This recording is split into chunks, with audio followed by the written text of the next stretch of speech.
नमस्कार। आकाशवाणी से प्रस्तुत है समाचार प्रभात।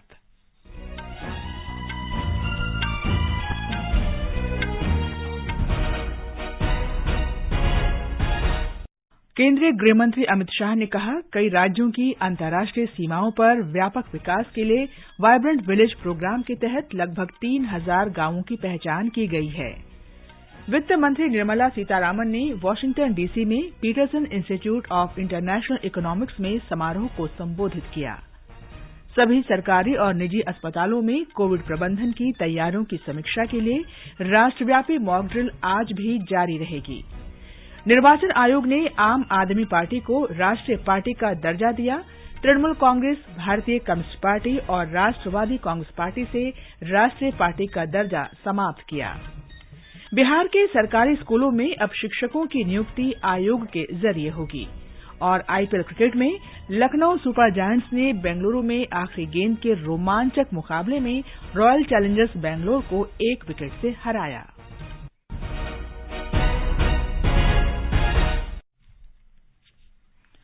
समाचार प्रभात के साथ मैं कनकलता। केंद्रीय गृहमंत्री अमित शाह आज नमती मैदान जाएंगे और अरुणाचल प्रदेश में वालोंग युद्ध स्मारक पर शहीदों को श्रद्धांजलि अर्पित करेंगे। श्री शाह ने कल किब्यूथू में आईटीबीपी के जवानों के साथ विशेष बातचीत की। उन्होंने कहा कि भारत तिब्बत सीमा पुलिस आईटीबीपी के जवान उन पहाड़ों की भावनाओं का प्रतीक हैं जिनकी वे रक्षा करते हैं। गृहमंत्री ने कहा कि दुनिया के सबसे कठिन इलाकों में देश की सीमाओं की रक्षा के लिए आईटीबीपी के जवानों की प्रतिबद्धता वास्तव में प्रेरणादायक है। सुई की नोक जितनी भूमिका भी अतिक्रमण कोई नहीं कर सकता, क्योंकि आईटीबीपी और भारतीय सेना यहाँ पर उपस्थित, यहाँ पर 13,000 फुट की ऊंचाई पर कठिनाई के साथ अपने युवानी को बिताते हुए अपने परिवार से दूर, बूढ़े माँ बाप और छोटे बच्चों के से दूर रहकर देश की सेवा कर रहे हैं। इससे पहले गृहमंत्री ने अंजौ जिले के किब्यूथू गांव में वाइब्रेंट विलेज प्रोग्राम का शुभारंभ किया। इस अवसर पर श्री शाह ने कहा कि ये कार्यक्रम देश के 19 जिलों, 46 ब्लॉकों और 2963 गांवों में लागू किया जाएगा। श्री शाह ने कहा कि वाइब्रेंट विलेज कार्यक्रम के अंतर्गत केंद्र सरकार विकास के माध्यम से सीमावर्ती गांवों तक पहुंचेगी। वित्त मंत्री निर्मला सीतारामन ने कहा है कि भारत कौशल विकास और डिजिटलीकरण पर विशेष ध्यान दे रहा है ताकि लोगों का जीवन अधिक सुगम और अर्थव्यवस्था को पारदर्शी तथा सुगठित बनाया जा सके। उन्होंने कहा कि कुशल युवा शक्ति और विशाल घरेलू बाजार के कारण भारत विश्व को अपनी ओर आकर्षित करता है। वाशिंगटन डीसी में स्प्रिंग मीटिंग 2023 के दौरान Peterson Institute of International Economics में एक कार्यक्रम में श्रीमती सीतारामन ने ये बात कही। श्रीमती सीतारामन ने कहा कि G20 में भारत को सभी देशों को एक साथ लाने का अवसर मिला है ताकि मध्यम और निम्न आय वाले देशों की ऋण संबंधी समस्या को सुलझाया जा सके। India being the president of G20 at this challenging time itself, for me, is a great opportunity for India to prove and to work towards bringing all countries together on substantive issues. There still can be one or two on which you're not able to get consensus. But there are pressing issues of the world which a forum like G20 will have to address. And I would think it is time that the members of G20 sit up and take these issues on board. वित्त मंत्री ने कहा कि भारत की G20 अध्यक्षता में ऋण संबंधी समस्याओं पर जानकारियों को साझा किया जाएगा और इस पर चर्चा भी होगी। देश भर के सभी सरकारी और निजी अस्पतालों में कोविड प्रबंधन से जुड़ी तैयारियों की समीक्षा के लिए राष्ट्रव्यापी मॉक ड्रिल आज भी जारी रहेगी। कोविड संक्रमित लोगों की बढ़ती संख्या को देखते हुए 2 दिन का अभ्यास कल शुरू हुआ। इस दौरान अस्पतालों में कोविड की रोकथाम और प्रबंधन के लिए दवाओं, आईसीयू बेड और मेडिकल ऑक्सीजन सहित उपलब्ध संसाधनों का आकलन किया गया। केंद्रीय स्वास्थ्य और परिवार कल्याण मंत्री डॉक्टर मनसुख मांडविया ने कल नई दिल्ली के राम मनोहर लोहिया अस्पताल में कोविड मॉक ड्रिल और कोविड से निपटने के लिए अस्पताल की तैयारियों का जायजा लिया। कोविड मामलों में वृद्धि को देखते हुए राज्यों और केंद्र शासित प्रदेशों को सतर्क रहने और कोविड से बचाव के लिए पूरी तरह तैयार रहने को कहा गया है। राष्ट्रीय राजधानी दिल्ली में कल 484 लोगों में कोरोना संक्रमण की पुष्टि हुई। ये समाचार आकाशवाणी से प्रसारित किए जा रहे हैं। समाचार प्रभात में आपका फिर स्वागत है। निर्वाचन आयोग ने आम आदमी पार्टी को राष्ट्रीय पार्टी का दर्जा प्रदान किया है, जबकि तृणमूल कांग्रेस, भारतीय कम्युनिस्ट पार्टी और राष्ट्रवादी कांग्रेस पार्टी से राष्ट्रीय पार्टी का दर्जा वापस ले लिया है। निर्वाचन आयोग ने कल जारी अपने आदेश में कहा कि गुजरात में राज्य स्तरीय पार्टी के रूप में मान्यता मिलने के बाद आम आदमी पार्टी 4 राज्यों दिल्ली, पंजाब, गोवा और गुजरात में मान्यता प्राप्त राज्य स्तरीय पार्टी बन गई है। आम आदमी पार्टी ने राष्ट्रीय पार्टी के रूप में मान्यता की पात्रता शर्तों को पूरा किया है। आयोग ने पश्चिम बंगाल और ओडिशा राज्यों में भारतीय कम्युनिस्ट पार्टी के राज्य स्तरीय पार्टी का दर्जा वापस ले लिया है। आयोग ने मणिपुर, गोवा और मेघालय में राष्ट्रवादी कांग्रेस पार्टी को मिला राज्य स्तरीय पार्टी का दर्जा भी वापस ले लिया है। बिहार सरकार ने सरकारी स्कूलों में शिक्षकों की भर्ती आयोग के माध्यम से करने का निर्णय लिया है।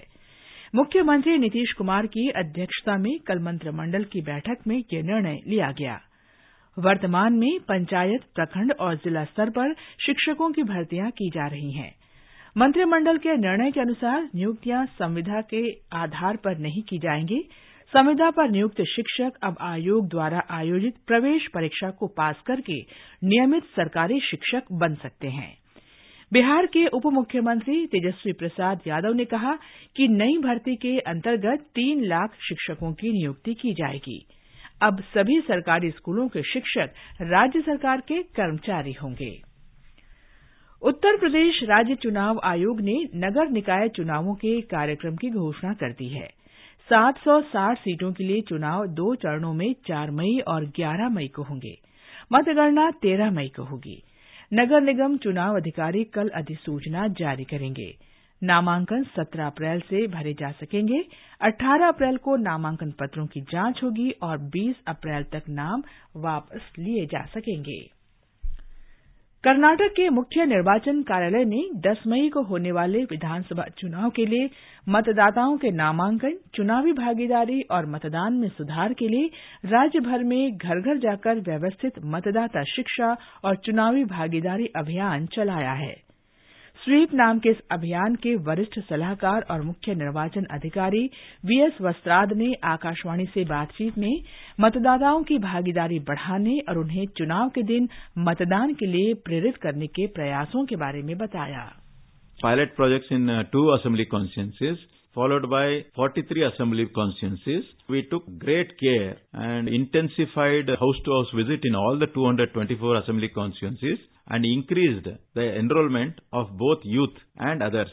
We have concentrated our visits to polling stations where voting percentage was less, tried to identify what was the reason for less voting percentage, and once we found out the issues, we have solved those issues. अब सुनिए आकाशवाणी के लोकप्रिय कार्यक्रम प्रधानमंत्री के मन की बात पर आधारित विशेष श्रृंखला। आज की कड़ी का विषय है चंद्रयान 2 मिशन।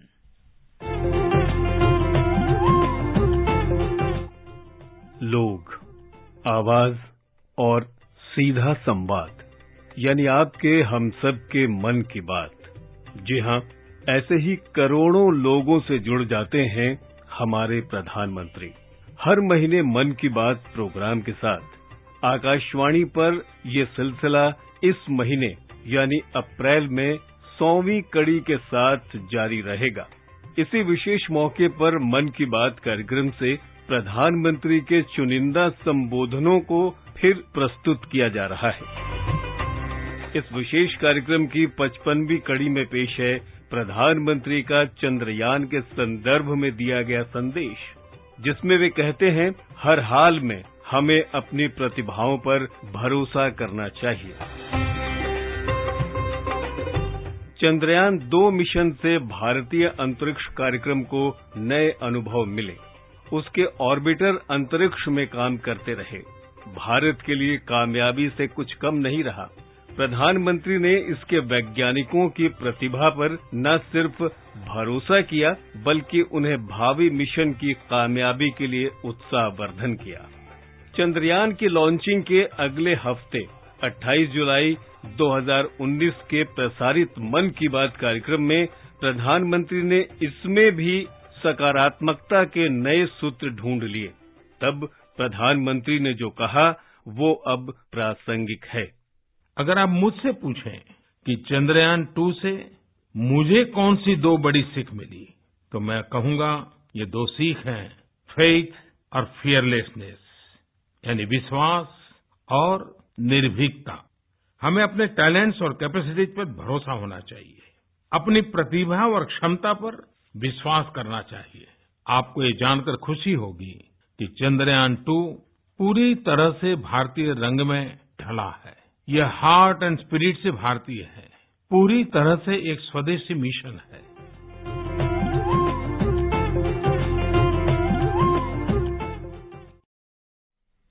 मन की बात पर आधारित विशेष श्रृंखला आप सुन सकते हैं प्रतिदिन सुबह 8 बजे समाचार प्रभात में और रात 8:45 बजे समाचार संध्या में। प्रधानमंत्री नरेंद्र मोदी कल वीडियो कॉन्फ्रेंसिंग के माध्यम से राजस्थान की पहली वंदे भारत एक्सप्रेस रेलगाड़ी को हरी झंडी दिखाकर रवाना करेंगे। ये रेलगाड़ी जयपुर से दिल्ली कैंट रेलवे स्टेशन के बीच चलेगी। रेल मंत्रालय ने कहा है कि 13 अप्रैल से इस वंदे भारत एक्सप्रेस की नियमित सेवा शुरू हो जाएगी। नई वंदे भारत एक्सप्रेस 5 घंटे 15 मिनट में दिल्ली और अजमेर के बीच की दूरी तय करेगी। मंत्रालय ने कहा है कि कनेक्टिविटी बढ़ जाने से क्षेत्र में सामाजिक आर्थिक विकास को भी बढ़ावा मिलेगा। महाराष्ट्र सरकार ने कहा है कि उसने मार्च में बेमौसम बारिश के कारण किसानों को हुए फसलों के नुकसान के लिए 177 करोड़ 80 लाख रुपए की राहत जारी की है।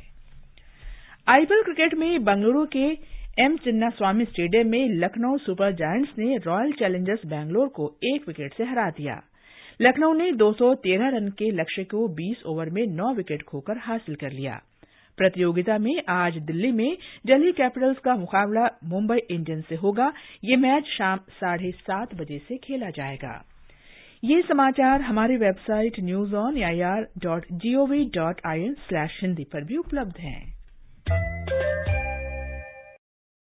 और अब समाचार पत्रों की सुर्खियों के साथ हैं मुकेश कुमार। धन्यवाद कनक।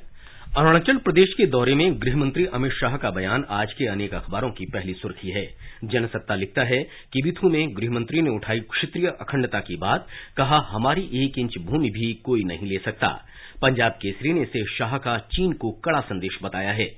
हरी भूमि की टिप्पणी है, ड्रैगन को करारा जवाब। आम आदमी पार्टी को राष्ट्रीय पार्टी का दर्जा मिलने और तृणमूल कांग्रेस, एनसीपी तथा भारतीय कम्युनिस्ट पार्टी का दर्जा छीनने की खबर को दैनिक ट्रिब्यून, जनसत्ता, दैनिक भास्कर और अमर उजाला ने पहले पन्ने पर दिया है। लोक सत्य ने इसे अपनी पहली खबर बनाया है। अपने ही हेलीकॉप्टर पर मिसाइल हमले के आरोपी ग्रुप कैप्टन सुमन राव को कोर्ट मार्शल से हुई बर्खास्तगी दैनिक ट्रिब्यून में है। अग्निपथ योजना पर सुप्रीम मोहर, दिल्ली हाईकोर्ट के निर्णय को सही ठहराया, दैनिक जागरण की पहली हेडलाइन है। सांख्यिकी को नए आयाम देने वाले प्रमुख भारतीय अमेरिकी गणितज्ञ CR राव को वर्ष 2023 का अंतर्राष्ट्रीय अवार्ड दिए जाने की खबर राजस्थान पत्रिका में है। पत्र लिखता है 80,000 अमेरिकी डॉलर का ये पुरस्कार नोबेल पुरस्कार के बराबर। 102 साल की उम्र में राव पेंसिल्वेनिया यूनिवर्सिटी में प्रोफेसर पद पर सेवारत। कोरोना के खिलाफ तैयारियों का जायजा लेने के लिए राष्ट्रव्यापी मॉक ड्रिल राष्ट्रीय सहारा की पहली खबर है। कोरोना अब वायरल फीवर से भी कम बीमार कर रहा है, दैनिक भास्कर ने लिखा है। अंत में मुख्य समाचार एक बार फिर। केंद्रीय गृहमंत्री अमित शाह ने कहा, कई राज्यों की अंतर्राष्ट्रीय सीमाओं पर व्यापक विकास के लिए वाइब्रेंट विलेज प्रोग्राम के तहत लगभग 3,000 गांवों की पहचान की गई है। वित्त मंत्री निर्मला सीतारामन ने वाशिंगटन डीसी में Peterson Institute of International Economics में समारोह को संबोधित किया। सभी सरकारी और निजी अस्पतालों में कोविड प्रबंधन की तैयारियों की समीक्षा के लिए राष्ट्रव्यापी मॉक ड्रिल आज भी जारी रहेगी। निर्वाचन आयोग ने आम आदमी पार्टी को राष्ट्रीय पार्टी का दर्जा दिया। तृणमूल कांग्रेस, भारतीय कम्युनिस्ट पार्टी और राष्ट्रवादी कांग्रेस पार्टी से राष्ट्रीय पार्टी का दर्जा वापस लिया। इसके साथ ही समाचार प्रभात का ये अंक समाप्त।